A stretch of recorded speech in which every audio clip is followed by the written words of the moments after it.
Hello guys, I hope you are doing well. In this video we are going to learn how to reset your Android Smart TV.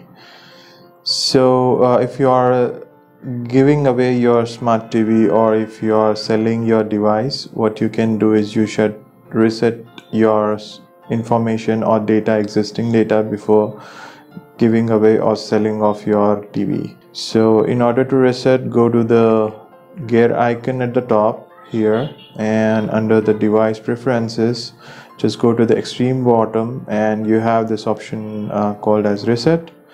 Select it and you have this information saying that it will erase all the data including your Google account, the downloaded apps and system and everything. Just select this reset command and then it will complete the reset. So I'm not going to select this reset because it will wipe out all my data, so I just, for the demo purpose, stopping here.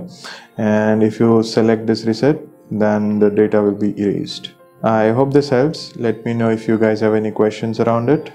Thank you. Cheers. Have a great day.